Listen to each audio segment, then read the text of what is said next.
ने जो संक्रमण तत्व है, संक्रमण तत्वों के सामान्य गुणों में जो उत्प्रेरकीय गुण है, ये क्या करते हैं, उत्प्रेरक की भांति व्यवहार करते हैं। ठीक है ना। तो यहाँ जो संक्रमण तत्व है बेटा, जितने भी हमारे पास संक्रमण तत्व है, ये उत्प्रेरकीय सक्रियता को दिखाते हैं। ठीक है ना। जो उत्प्रेरकीय सक्रियता है उनको दर्शाते हैं। और उत्प्रेरक के रूप में अधिकांश हमारे पास जो क्या है, संक्रमण धातुएं हैं, इनकी मिश्र धातुओं और यौगिकों में भी प्रयोग किया जाता है। ठीक है ना। एक तो क्या किया जाता है, इसको जितने भी ये संक्रमण धातुएं हैं, ये क्या करते हैं, एक तो मिश्र धातु के रूप में प्रयोग करते हैं। किस धातु में, मिश्र धातु के रूप में। ठीक है ना। और दूसरा इनका प्रयोग हम क्या करते हैं, यौगिकों में।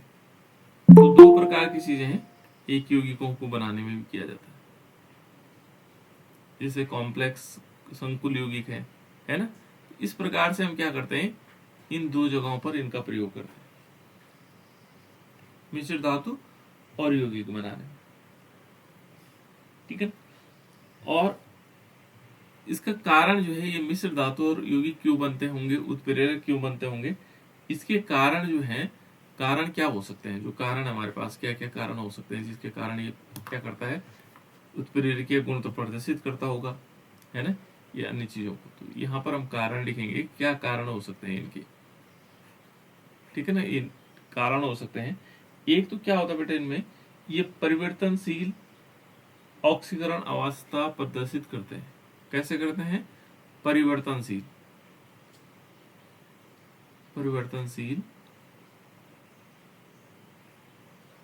ऑक्सीकरण अवस्था। ठीक है ना। परिवर्तनशील ऑक्सीकरण अवस्था,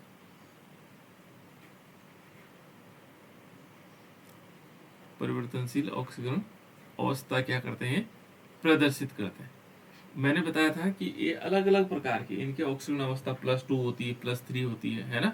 अलग अलग प्रकार से ऑक्सीकरण अवस्था को दिखाते हैं। तो एक कारण ये है। और दूसरा जो कारण है, ये तो पहला कारण हो गया। दूसरा कारण इसमें क्या होता है बेटा, इसमें होते हैं रिक्त डी कक्षक उपलब्ध रहते हैं। इनके पास क्या रहते हैं, रिक्त डी कक्षक। जो डी कक्षक हैं ये उपलब्ध रहते हैं। इन्हीं दो के कारण क्या करता है, ये दिखाता है, क्या दिखाता है, ये मिश्र धातु बनाते हैं और यौगिकों का निर्माण भी करते हैं। तो एक तो है उत्प्रेरकीय, ये दो कारण हो सकते हैं। दूसरा क्या है बेटा, इसमें इन विशेषताओं के कारण, जो ये दो विशेषताएं हैं, एक परिवर्तनशील ऑक्सीकरण अवस्था है और दूसरा ये रिक्त डी कक्षक के कारण। और क्या क्या चीजें हो सकती है इसमें, है ना, ये आसानी से क्या करते हैं, मध्यवर्ती यौगिक बनाते हैं। क्या बना देते हैं, मध्यवर्ती यौगिक।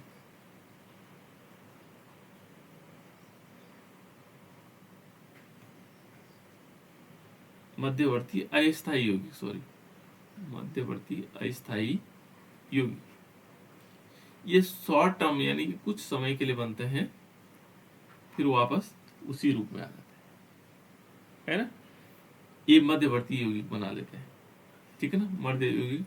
मध्यवर्ती अस्थायी यौगिक बनाते हैं। ये भी गुण है बेटे इनके, है ना। और इनकी जो संक्रियण ऊर्जा होती है, ये सारे कारण हैं उत्प्रेरकीय गुण दिखाने के, है ना। ये संक्रियण ऊर्जा क्या होती है, इनकी कम हो जाती है। जैसे अभिक्रिया करती हैं तो ये क्या हो जाता है, इनके जो संक्रियण ऊर्जा है, ऊर्जा क्या हो जाती, कम हो जाती है। ये सारे याद करने वाले टॉपिक हैं। और यदि इनकी संक्रियण ऊर्जा कम होगी तो उससे क्या होगा, वेग बढ़ेगा। ठीक है ना। जिससे क्या होगा, जिससे अभिक्रिया का वेग बढ़ेगा, का वेग बढ़ेगा।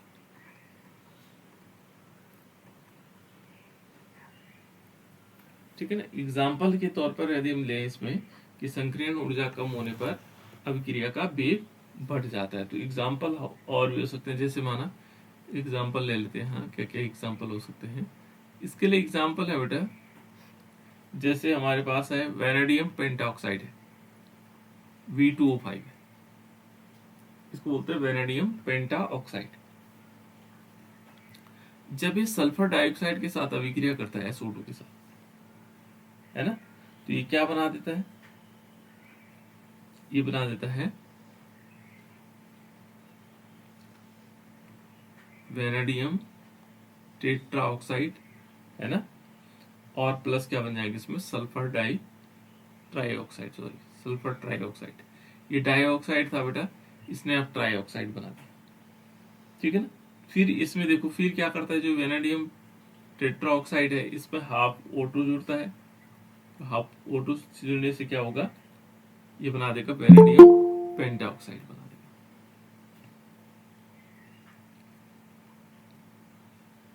पेंटाऑक्साइड, है ना। तो इस प्रकार से ये अभिक्रिया करता है, ठीक है। ये तो है इनके कुछ गुण थे जिसके कारण ये बनाते होंगे। जैसे माना आप लोगों ने देखा होगा कि जैसे हम हैबर विधि द्वारा अमोनिया बनाते हैं, है ना, तो हैबर विधि द्वारा अमोनिया का जो निर्माण है, अमोनिया का निर्माण कैसे होता है बेटा, देखो N2 + 3H2 is equal to क्या होगा, 2 मॉलिक्यूल NH3। ये हैबर विधि द्वारा अमोनिया बनती है इस पर, है ना। लेकिन हम क्या करते हैं यहाँ पर आयरन और मोलिब्डेनम ये क्या लेते हैं, उत्प्रेरक के रूप में लेते हैं। ये बहुत देखो जैसे लोहे के चूर्ण है, ये थोड़ी मात्रा में हम लेते हैं, ये तो यहाँ पर उत्प्रेरक का काम करता है। ये क्या करता है, उत्प्रेरक। और यहाँ पर जो मोलिब्डेनम है ये क्या है, ये उत्प्रेरक वर्धक है, ये वर्धक के रूप में, है ना, इसको हम वर्धक के रूप में प्रयोग करते हैं। तो ये कुछ चीजें हैं। जैसे हम एथिलीन है, एथिलीन जानते हैं आप लोग, एथिलीन का फॉर्मूला मालूम है बेटा, एथिलीन हमारे पास होता है जैसे CH2 डबल बॉन्ड CH2, ये एथिलीन है। और इसके N मॉलिक्यूल लेते हैं, N मॉलिक्यूल को मतलब बहुत सारे मॉलिक्यूल। और यहाँ पर देखोगे तो ये है टाइटेनियम क्लोराइड, हमने कैटालिस्ट लिया, ठीक है ना।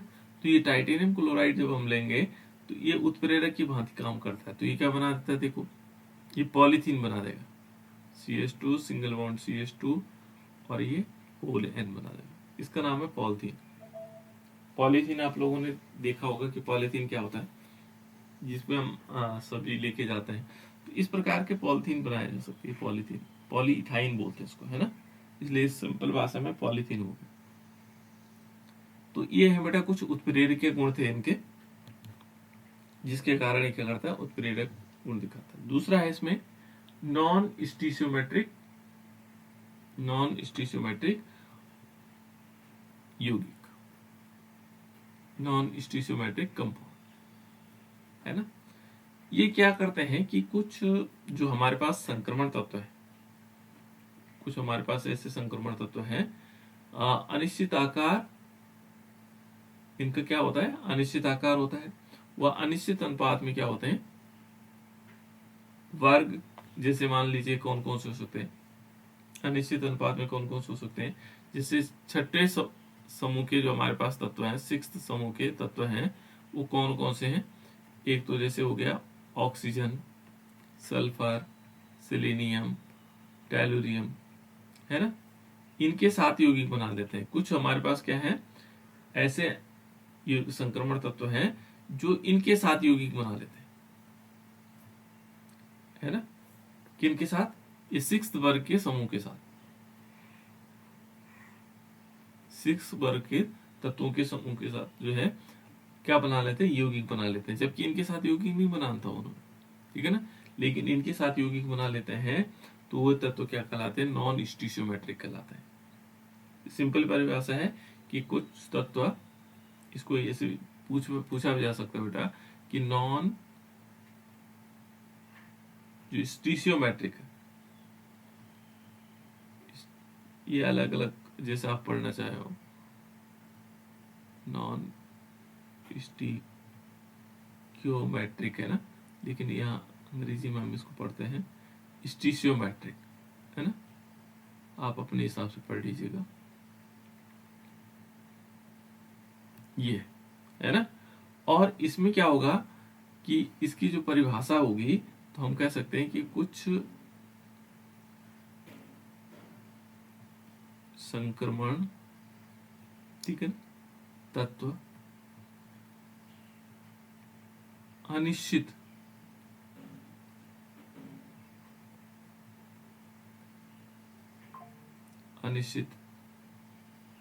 आकार व अनिश्चित अनुपात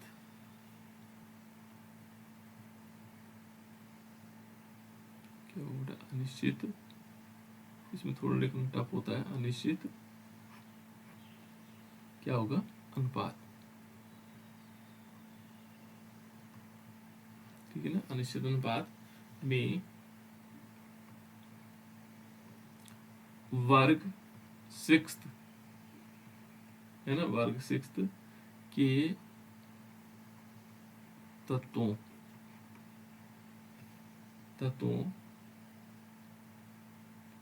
के साथ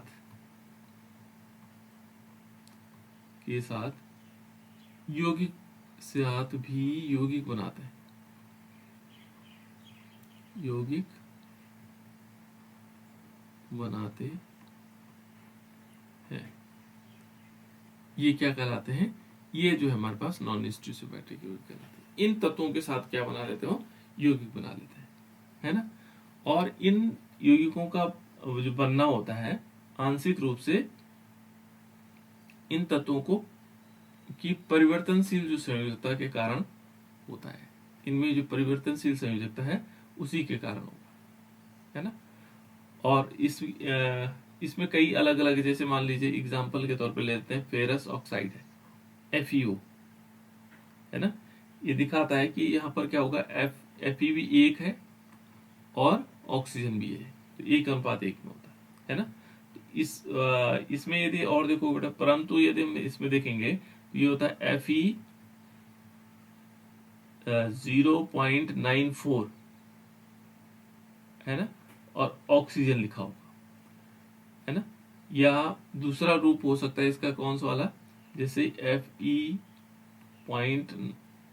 0.84 और O, ये इस रूप में भी होता है। तो यहाँ पर हम इन यौगिकों को इस रूप में पाया जाना क्या कहलाता है, नॉन स्टीशियोमेट्रिक कहलाता है। ये है इसका नॉन स्टीशियोमेट्रिक, ठीक है ना। इस प्रकार से हम इसको लिख सकते हैं। तो इस टाइप से बेटा ये हम आज कंप्लीट कर चुके हैं। कौन सा वाला पार्ट, ये है संक्रमण तत्वों, ये जो संक्रमण तत्व हैं कि सामान्य गुण, है ना। ये जो सामान्य गुण है 10, 11, 12 हमने पढ़ लिए। इन सारे सामान्य गुणों में हम संक्रमण तत्व के अलग अलग प्रकार के गुण हैं, ठीक है। अब दूसरा पार्ट हम इसमें चलते हैं। देखो यहाँ है संक्रमण, कुछ संक्रमण तत्वों का नेक्स्ट पार्ट है बेटा इसका, कि कुछ ये जो संक्रमण तत्वों के कुछ महत्वपूर्ण यौगिक, इसके यौगिकों का निर्माण होता है। जैसे यहाँ पर देखोगे ऑक्साइड है, कौन कौन से यौगिक हो सकते हैं, ऑक्साइड हो सकते हैं, पोटेशियम डाइक्रोमेट हो सकते हैं, पोटेशियम परमैंगनेट हो सकते हैं, ठीक है ना। ये कुछ यौगिक है हमारे पास। तो पहले हम ऑक्साइड के बारे में पढ़ लेते हैं कि ऑक्साइड्स क्या होते हैं। तो इसको ऑक्साइड को देख लेते हैं, जो महत्वपूर्ण तत्व हैं। और ऑक्साइड में क्या होता है बेटा, यदि हम ऑक्साइड को देखेंगे तो पहले है ऑक्साइड्स, ठीक है ना।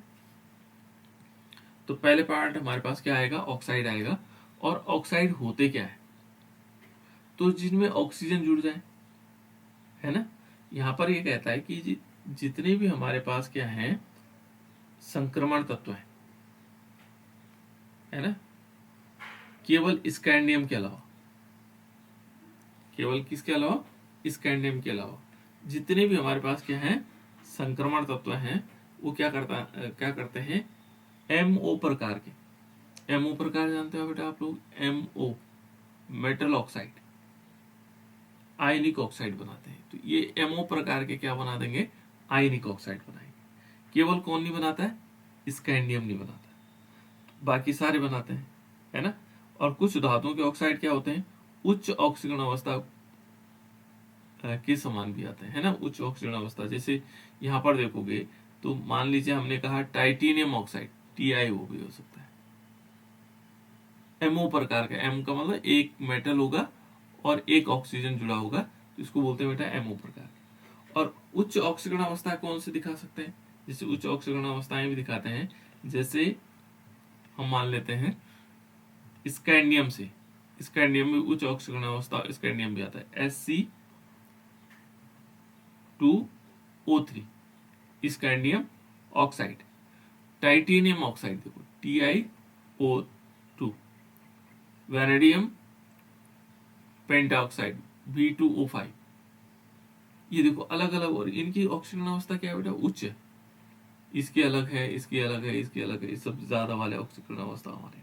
तो इस प्रकार से यौगिक बनाते हैं, है ना। और इनकी ऑक्सीकरण अवस्थाएं क्या हो सकती है, +2 हो सकती है, सॉरी +3 हो सकती है, +4 हो सकती है, +5 हो सकती है ना, +6 हो सकती है, +7 तक भी पहुंच जाती है। तो ये क्या करते हैं, कुछ यौगिक ऐसे हैं जो उच्च ऑक्सीकरण अवस्था दिखाते हैं, ये ऑक्साइड के रूप में भी रहते हैं, है ना। जैसे आयरन ऑक्साइड है, यहां पर देखो आयरन ऑक्साइड Fe2O3 है, ठीक है नोट। लेकिन इसकी उच्च ऑक्सीकरण अवस्था कितनी होगी, देखो इसको x मान लेंगे, इसको 2 कर देंगे, और एक ऑक्सीजन को तो -2, 3 ऑक्सीजन यहाँ पर कर लेंगे, तो ये ऑक्सीडेशन नंबर भी आ जाएगा 0। तो देखो 2x, और यहाँ पर क्या होगा, प्लस प्लस नहीं, अब माइनस होगा, 3 दूना 6, है ना, =0, यानी कि 2x = कितना होगा, +6 हो जाएगा, इधर जाके प्लस हो जाएगा, तो x कितना आएगा, +3। तो इसको +3 यहाँ पर देखोगे तो +3 ऑक्सीकरण अवस्था है। इस प्रकार से क्या करते हैं, उच्च ऑक्सीकरण अवस्था दर्शाते भी, है ना, अलग अलग कंपाउंड ऑक्सीकरण अवस्थाएं दिखाते हैं। तो इनमें एक चीज और ध्यान रखिएगा कि ऑक्साइड का जो आयनिक गुण होगा, ये बहुत इंपॉर्टेंट पार्ट है, कि ऑक्साइड में आयनिक गुण होगा, आयनिक गुण इज डायरेक्टली प्रोपोर्शनल टू, ये प्रोपोर्शनल के चिन्ह बेटा, है ना, 1/, ऑक्सीकरण अवस्था,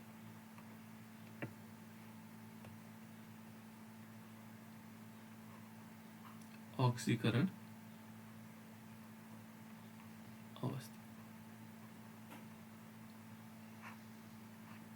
ये इस प्रकार से हो जाता है, यानी कि यहां पर हमें ये ध्यान रखना होगा कि जब ऑक्सीकरण अवस्था बढ़ेगी तो आयनिक गुण घटेगा। ये इंपॉर्टेंट, ये लाइन याद रखिएगा, है ना, कि यहां पर क्या होगा, ऑक्सीकरण अवस्था जैसे बढ़ेगी तो आयनिक गुण क्या होगा, कम होगा, ये आयनिक गुण कम हो जाएगा। ये लाइन हमारे लिए सबसे ज्यादा इंपॉर्टेंट है ना।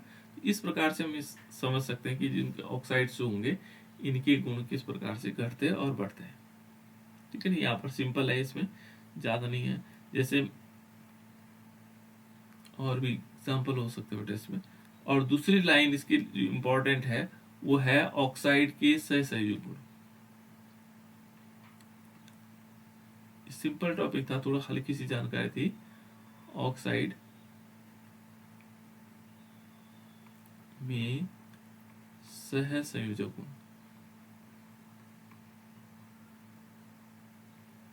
सहसंयोजक गुण, और ये डायरेक्टली प्रोपोर्शनल टू किसके होते हैं, ये होता है ऑक्सीकरण अवस्था। यानी कि ऑक्सीकरण अवस्था यदि बढ़ेगी, ऑक्सीकरण अवस्था, यदि ऑक्सीकरण अवस्था बढ़ेगी तो उसका सहसंयोजक गुण भी बढ़ेगा, ये वाला गुण बढ़ेगा। तो इस प्रकार से हम इनको समझ सकते हैं, ये दोनों के दोनों इस टाइप से आ जाएंगे। नेक्स्ट एडवर्टाइज में जो दूसरा पार्ट है इसका, वो है जो इम्पोर्टेंट भी है, इससे क्वेश्चन पूछे जाते हैं, है ना। ये तो ज्यादा इम्पोर्टेंट नहीं था। यहाँ हमारे पास दूसरा जो इम्पोर्टेंट पार्ट है इसका, वो है पोटेशियम डाइक्रोमेट, ठीक है ना। तो पोटेशियम डाइक्रोमेट, तो पोटेशियम डाइक्रोमेट का पहले तो हमें सूत्र मालूम होना चाहिए। ये होता है बेटा पोटेशियम डाइक्रोमेट का K2Cr2O7, बहुत इंपॉर्टेंट है ना। ये हमने प्रैक्टिकल रूम में इसको देखा भी है। जो नारंगी रंग का होता है ना, यदि हम देखेंगे पोटेशियम डाइक्रोमेट को, तो ये नारंगी रंग का होता है। ये हमने प्रैक्टिकल रूम में देखा हुआ बेटा, है ना, नारंगी रंग का, जिसको हमने एक कोनिकल फ्लास्क में, ऐसा कोनिकल फ्लास्क है और उसमें उसके कलर को डाला भी है ना। तो ये कैसा कलर का होता है, नारंगी रंग का होता है, ठीक है ना। एक तो एक हो गया इसमें। दूसरा, इसका निर्माण कैसे होगा, यदि हम इसमें देखेंगे तो इसका निर्माण किस प्रकार से हो सकता है। तो सबसे पहले क्या होता है, देखो इसका निर्माण इंपॉर्टेंट है, ध्यान रखना, ये क्वेश्चन, ये रिएक्शन पूछ ही जाते बेटा, है ना। जैसे पूछते हैं पोटेशियम डाइक्रोमेट का निर्माण किस प्रकार से होगा, तो यहाँ पर हम क्या कर लेंगे, पहले लेंगे, ये तो हमारे पास पोटेशियम डाइक्रोमेट क्या हो गया, क्या फॉर्मूला है बेटा पोटेशियम डाइक्रोमेट का, K2Cr2O7, ये है पोटेशियम डाइक्रोमेट। ये क्या है बेटा, पोटेशियम डाइक्रोमेट। तो जो पोटेशियम डाइक्रोमेट है उसको हम क्या करते हैं, क्रोमाइट अयस्क द्वारा बनाया जाता है। पहले हम क्या करते हैं, क्रोमाइट अयस्क को, यहाँ पर जो इसकी समझने, इसको कैसे बदलेंगे, पहले क्या करते हैं, क्रोमाइट जो अयस्क है उसको सोडियम क्रोमेट में बदलते हैं। पहले क्या लेंगे, क्रोमाइट अयस्क, जो हम पोटेशियम डाइक्रोमेट है उसको कैसे बनाया जाता है, उसको बनाया जाता है क्रोमाइट अयस्क से। पोटेशियम डाइक्रोमेट किससे बनता है, क्रोमाइट अयस्क। और क्रोमाइट अयस्क क्या होता है, ये होता है बेटा FeCr2O4, इसका नाम क्या है, क्रोमाइट अयस्क, याद रखिएगा इसका नाम क्या है, क्रोमाइट अयस्क। अब थोड़ी थोड़ी हमें ध्यान से देखना है पहले, है ना। ये क्या है बेटा, क्रोमाइट अयस्क, और इसको हमें क्या करना है, देखो क्रोमाइट अयस्क को सोडियम क्रोमेट में बदलना है। पहला लक्षण ये है, तो हमने क्रोमाइट अयस्क ये ले लिया, है ना। दूसरा कहता है, देखो सोडियम क्रोमाइड को सोडियम डाइक्रोमेट में बदलना है, रूपांतरित। सोडियम क्रोमाइड को क्या करेंगे, फिर सोडियम क्रोमाइड में बदलेंगे। फिर तीसरा क्या करेंगे, सोडियम, देखो सोडियम डाइक्रोमेट को पोटेशियम डाइक्रोमेट में बदल देंगे। तो 3 स्टेप में यह अभिक्रिया होने वाली। पहले हम क्या लेंगे, क्रोमाइट अयस्क लेंगे, जिसको हम क्या करेंगे, सोडियम क्रोमेट में बदलेंगे। फिर सोडियम क्रोमेट को किस में बदलेंगे, सोडियम डाइक्रोमेट में बदलेंगे, है ना। फिर उसके बाद सोडियम डाइक्रोमेट को पोटेशियम डाइक्रोमेट में बदलेंगे, तब जाकर के हमें प्राप्त होगा पोटेशियम डाइक्रोमेट, ठीक है ना। और जो ये क्रोमा होता है बेटा, जो वास्तव में क्या माना जाता है कि आयरन हो गया और क्रोम हो गया, एक मिश्रित ऑक्साइड है। कैसे कैसे, देखो यहाँ पर किस प्रकार से, एक तो हम लेते हैं आयरन ऑक्साइड, ये किससे प्राप्त होता है, जैसे ये वाला देखोगे ना, ये किससे बना हुआ होता है, तो ये आयरन ऑक्साइड हो गया, और प्लस इसके साथ क्या होता है, Cr2O3, इन दोनों को मिल करके तभी बनता है ना।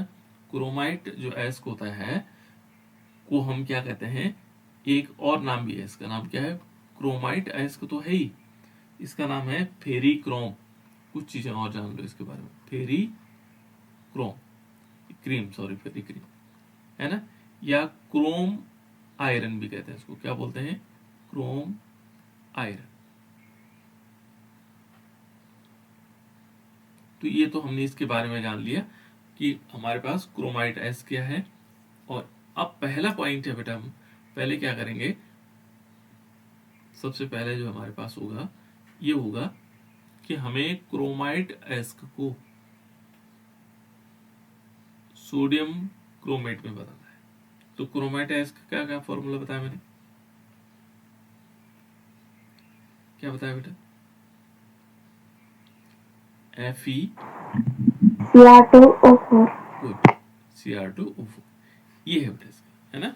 इसको हम क्या बोलेंगे, क्रोमाइट एस्क। तो क्रोमाइट एस्क को सबसे पहले क्या कर देंगे, इसको पीस लेंगे, है ना। इसको क्या करते हैं, पीस लेते हैं, बारीक पीस लेंगे, है ना। फिर इसमें क्या कर देंगे, को इसको क्या करेंगे, पीसे हुए जो हमारे पास क्रोमा एस्क होगा, इसको हम क्या करेंगे बेटा, इसको इसमें मिलाएंगे हम Na2CO3, सोडियम कार्बोनेट,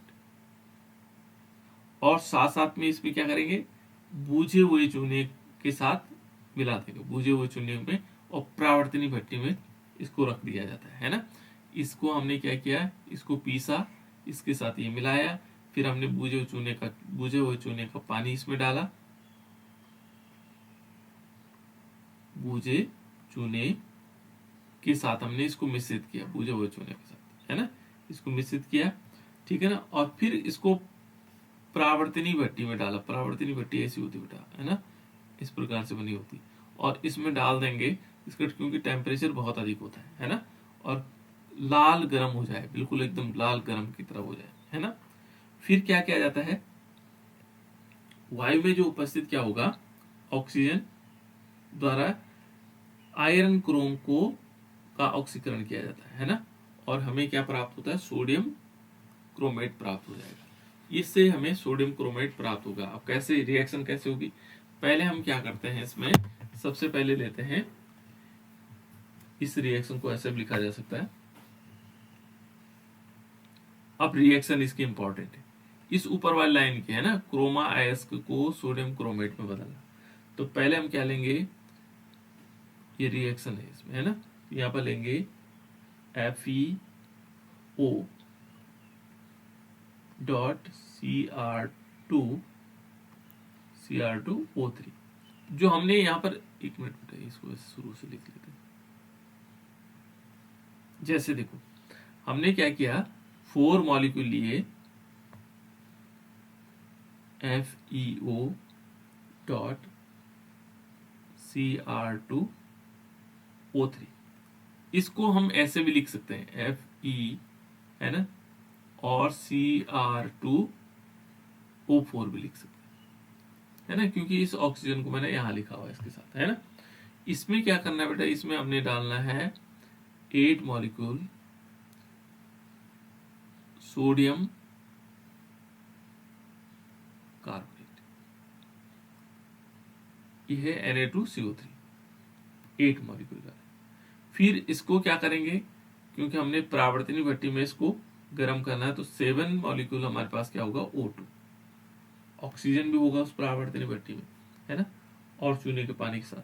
तो ये आपस में अभिक्रिया करके ये तीनों मिल करके क्या बना देते हैं, 2 मॉलिक्यूल बन जाते हैं आयरन ऑक्साइड Fe2O3, और प्लस क्या बन जाएंगे इसमें, 8 मॉलिक्यूल Na2Cr4, और प्लस कार्बन डाइऑक्साइड। देखो बेटा यहां पर हमने क्या बना दिया, देखो इसका नाम क्या था, इसका नाम था क्रोमाइट एस्क। क्रोमाइट एस्क से हमने क्या बना दिया, ये बन गया सोडियम क्रोमेट। इनके नाम याद रखना है आपको, है ना, और रिएक्शन भी याद रखना, इंपॉर्टेंट है बेटा, सोडियम क्रोमेट, क्योंकि ऑर्गेनिक केमिस्ट्री में तो पूछते हैं ये रिएक्शन, यहां पर भी पूछने लग गए, है ना, कभी कभी तो 3 नंबर की रिएक्शनें आती हैं, है ना। ये आएगा क्रोमाइट एस्क, इस बार भी पूछा गया क्रोमाइट एस्क, ठीक है ना, उनको मैं एक शायद लिखूंगा भी, क्रोमाइट एस्क यहां पर आया, है ना। ये क्रोमाइट एस्क से हमने क्या बदल दिया, सोडियम क्रोमेट। ये पहला स्टेप हो गया। दूसरा क्या करना है, सोडियम क्रोमेट को सोडियम डाइक्रोमेट पे बदलना है, ठीक है ना। तो दूसरा जो स्टेप होगा हमारे पास, इसको मैं दूसरे कलर में चेंज कर देता हूं ताकि आपको कंफ्यूजन ना हो।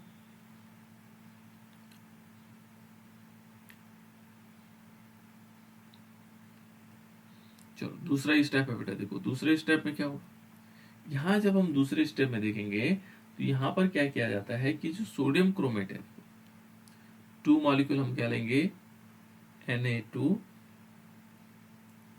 ये इसकी अमाउंट है बेटा, 2 मॉलिक्यूल हो या 8 मॉलिक्यूल हो, है ना, CrO4, इसका नाम क्या था, सोडियम क्रोमेट, है ना, क्या बोलेंगे इसको, सोडियम क्रोमेट।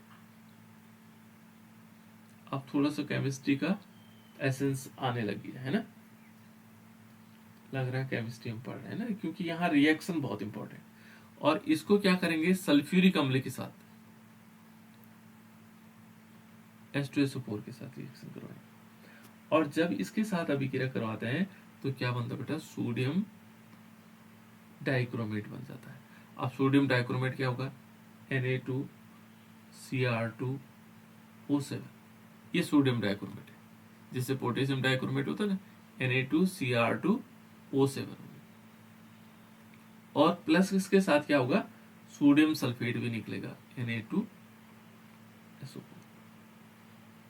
तो ये बना बेटा हमारे पास, क्या बना, इसको हम पढ़ सकते हैं, ये हमारे पास है सोडियम डाइक्रोमेट। तो हमने क्या करना है फिर दूसरे स्टेप में, कि यहाँ पर हम क्या कर देंगे, इसमें थोड़ा पानी मिलाएंगे और सल्फ्यूरिक अम्ल डाल देंगे, और उससे हमारे पास क्या बन जाएगा, सोडियम डाइक्रोमेट।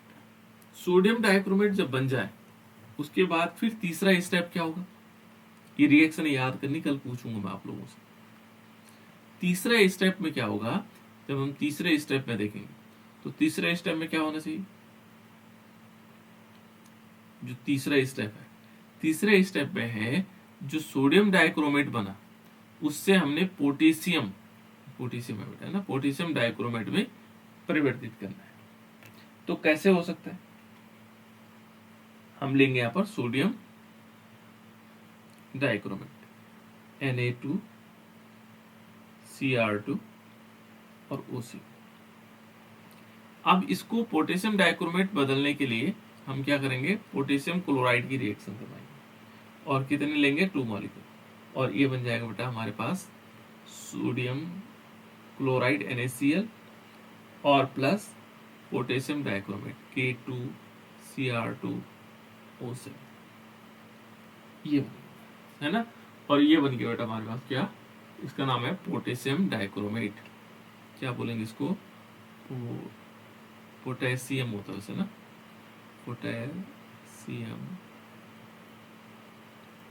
Potassium dichromate. तो ये रिएक्शन आपको याद रखनी है तीनों के लिए, ये 3 रिएक्शन है ना। तो आपके पास क्वेश्चन ऐसा भी पूछा जा सकता है कि पोटेशियम क्रोमेट या क्रोमाइट अयस्क से, है ना, क्रोमाइट अयस्क से पोटेशियम डाइक्रोमेट कैसे प्राप्त किया जाता है, ठीक है ना। तो आपको ये 3 रिएक्शन देनी होंगी। पहले क्रोमेट अयस्क से हमें क्या बनाना है, सोडियम डाइक्रोमेट बनाना है, सोडियम डाइक्रोमेट से हमें क्या करना है, फिर सोडियम क्रोमेट से सोडियम डाइक्रोमेट बनाना है, सोडियम डाइक्रोमेट पर KCl की रिएक्शन करके पोटेशियम डाइक्रोमेट। तो ये 3 स्टेप में हम क्या करते हैं बेटा, किसको बनाते हैं, पोटेशियम डाइक्रोमेट को, है ना। और ये इंपॉर्टेंट है, पहले बनाने की विधि हम सीखते हैं इसमें। दूसरा बेटा इसके गुण, कि इसके गुण क्या क्या हो सकते हैं। पहले देखते हैं इसमें ताप का क्या प्रभाव पड़ता होगा, है ना। तो इसमें यदि देखेंगे इनके गुण जो है, कुछ गुण इस प्रकार के हैं। एक तो ये नारंगी रंग का होता है, ये तो आप लोगों को पता लग गया कि नारंगी के रंग का होता है, जब नारंगी पक जाती है तो उस प्रकार का एक क्रिस्टल होता है ना। यदि नहीं याद होगा तो फिर मैं दोबारा आप लोगों को लैब में दिखाऊंगा इसको, ठीक है ना। इसका जो गलनांक होता है बेटा, इसका जो गलनांक होगा, इसको गला के भी देख लेंगे, है ना। इसका जो गलनांक होता है ये होता है 398 डिग्री सेल्सियस।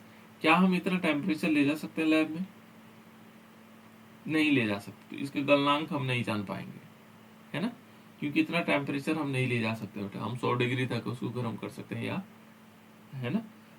ये जैसे ठंडे जल में जो है, यदि हम इसको ठंडे जल में देखेंगे तो ये अल्प विलेय होता है, कम घुलता है, है ना, लेकिन थोड़ा गर्म करेंगे तो पूरा तरह घुल जाएगा। तो ये तो उसका एक कुछ गुण हो गए।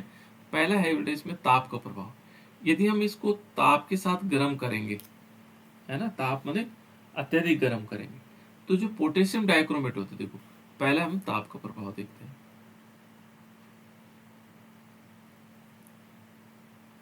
ताप का क्या प्रभाव पड़ेगा।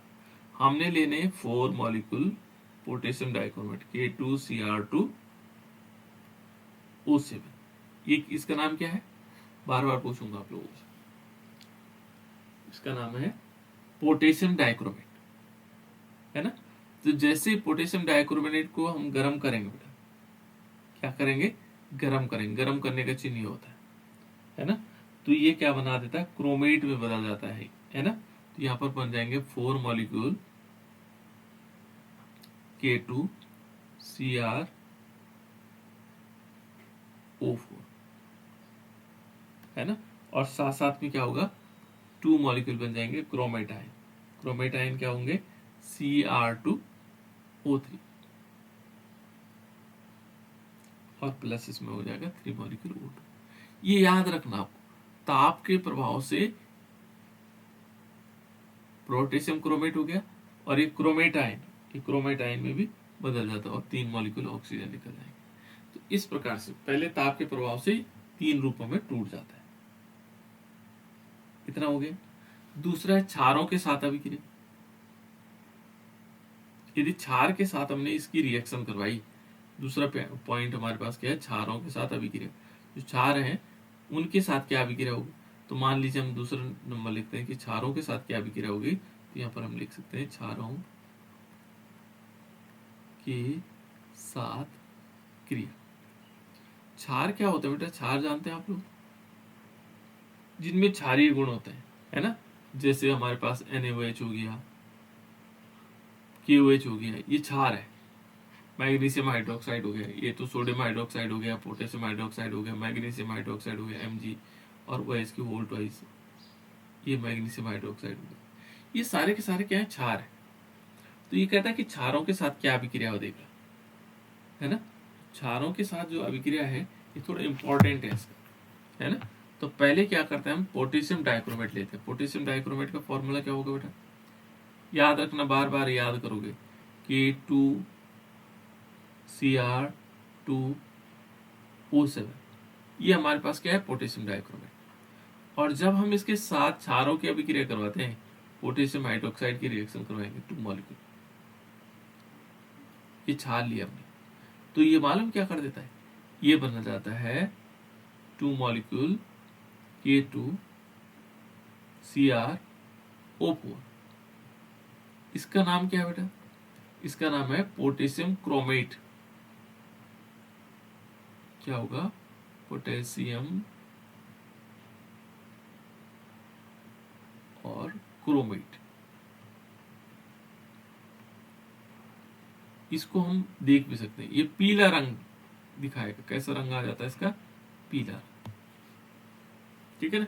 इसका रंग क्या था, ये था पोटेशियम डाइक्रोमेट, ये था नारंगी रंग का। जब हमने क्या किया, इसमें क्षार डाला, तो ये कैसे हो गया, पीले रंग का हो गया, और इसमें H2O भी निकलेगा, जल भी निकलेगा, है ना। अब फिर क्या हो सकता है, देखो, जो यदि हम इस पोटेशियम जो क्रोमेट है, इसमें थोड़ा सा अंतर है बेटा, देखो K2Cr2O7 है, तो ये है पोटेशियम डाइक्रोमेट, और K2CrO4 है, तो ये क्या हो जाएगा, पोटेशियम क्रोमेट हो जाएगा, क्रोमेट। और ये क्या है, डाइक्रोमेट। ये डाइक्रोमेट है, ये क्रोमेट है, ठीक है ना। फिर इसमें देखो, जैसे हम क्या करते हैं, इसको सल्फ्यूरिक अम्ल के साथ डालेंगे ना, तो ये फिर गायब हो जाएगा, है ना। तो जैसे इसको अम्लीय विलयन में डालते हैं, तो ये पुनः नारंगी रंग का हो जाएगा। जैसे मान लीजिए हमने लिया 2 मॉलिक्यूल K2Cr O4, इसका नाम पोटेशियम क्रोमेट है, और इसको हम क्या करते हैं, सल्फ्यूरिक अम्ल के साथ डालते हैं H2SO4, तो ये मालूम क्या हो जाता है, ये फिर ऐसे बन जाता है। कैसे, इसके 2 मॉलिक्यूल आगे, यहाँ आ जाएगा K2Cr2 और O7 बन जाएगा, और प्लस K2SO4 निकल जाएगा, और प्लस H2O। तो देखो फिर इसने क्या बना दिया, पोटेशियम डाइक्रोमेट। क्षार के साथ अभिक्रिया करके क्या बनाया बेटा इसने, ये बनाया पोटेशियम क्रोमेट।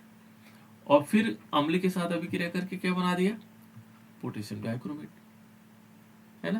तो ये प्रभाव है इसका किस पर, क्षारों के साथ अभिक्रिया, है ना, क्षारों के साथ किस प्रकार से अभिक्रिया कर।